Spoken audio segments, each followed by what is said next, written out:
Hi everyone! You'll never guess what I'll be reviewing today. So, you know how back in the day our ancestors used the rudimentary forms of paintbrushes, which eventually evolved into the brushes we currently use in present times? But can you guess what is the brush of the future? Drum roll please. This! Veikk's pen tablet. Yes, it's not actually a brush, but wait, please don't click out yet. It's really affordable.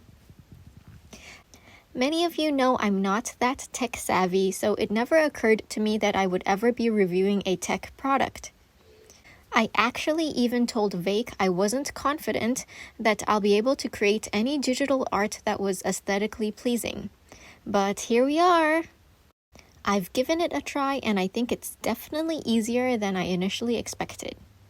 If a non-tech savvy person like me can do it, so can you. As I show you the unboxing, I just wanted to put a little disclaimer that Veikk did kindly send this to me, but I did not get paid to make this review. Everything I say in this video is my own honest thoughts and opinions. Let's get on with the review, shall we?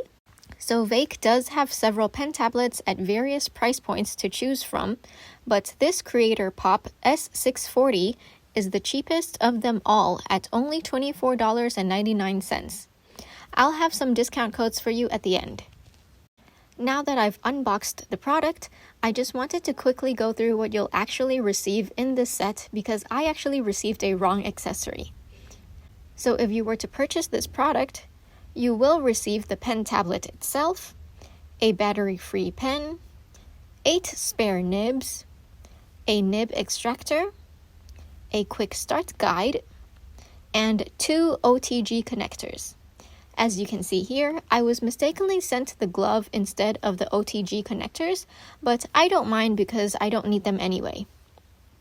To get myself started, I had a quick read of the start guide, which directed me to Veikk's official website. To download the driver, I recommend scrolling down and watching these installation videos before you download the driver so you know what to do. The downloading and installing the driver literally took me less than 5 minutes. It was honestly so easy and I was able to start using the pen tablet right away. Since I'm not an experienced digital artist, I'm going to show you what I did while talking through some pros and cons that I experienced. Firstly, the size. It's small, but not too small, about A5 size, which makes it extremely portable to carry around. You can whip it out to use whenever inspiration strikes. It's also slim and lightweight, but it does not feel cheaply made at all. However, I sometimes can't shake the feeling that I'm kind of scared I might snap it in half one day. That said, you guys know I paint in hiding, so this is also a medium I need to hide.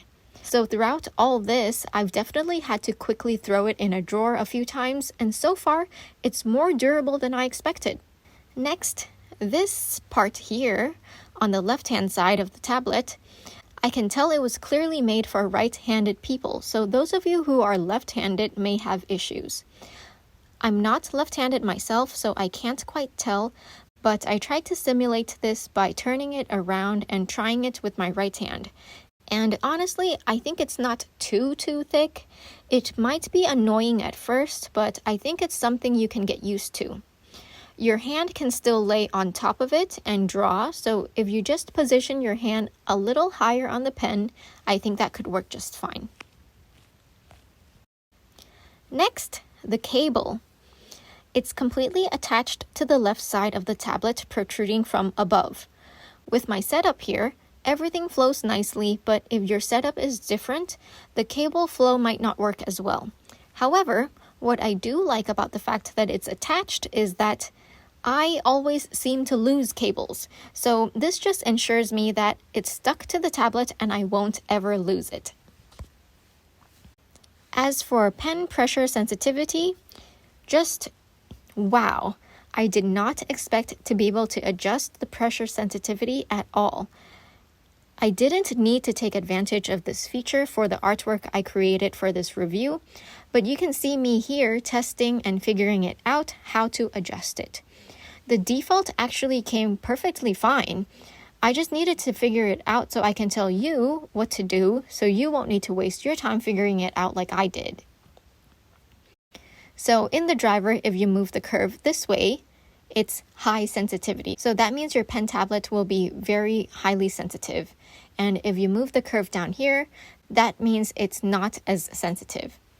Now, I did not have to buy any editing software or photo editing programs at all. The ones you see me use in this video were all free. My line art was done on the preview application that comes pre-installed on every Mac.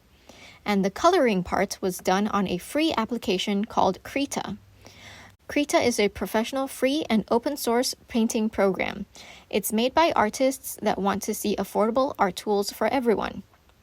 Now, I know getting into a new medium can be daunting and you don't know where to start, but you have me. I went through all that confusing researching phase for you, and this here is literally all I needed to get started. The tablet, Krita, and this video on YouTube that taught me how to get started with Krita. That's it. And finally, my last point, the price. If I haven't lost your attention already, I think this pen tablet at $24.99 is very affordable given its quality, making it a great option for any beginner artist with a limited budget, or anyone who wants to dip their toes into digital art but doesn't want to invest too much without knowing if they'd like it or not. This model, along with Veikk's other tablet choices, are available on their official store with worldwide shipping, Amazon, and Lazada. You can also use my code shown on screen here if you'd like an extra 5% off. I'll leave links to everything down below. I was also told there will be Black Friday sales promotion with up to 40% off, so keep an eye out for that if you want to catch a bargain. I'm honestly grateful that Veikk reached out to me because ever since that video where I had to create a piece of art to turn into stickers and enamel pins, I've had digital art at the back of my mind, but I always thought I needed an actual tablet, like, an iPad or Samsung Galaxy tablets with the screen and, you draw on the screen and all that. Who would have known this was all I needed to get started? I'm super happy with how incredibly easy this experience was and how this turned out. It's so cute, don't you think? I'll definitely be playing with this more in the future. Well, that's all I have for you today. As always, thank you so much for watching, everyone. Don't forget to drink lots of water and stay hydrated.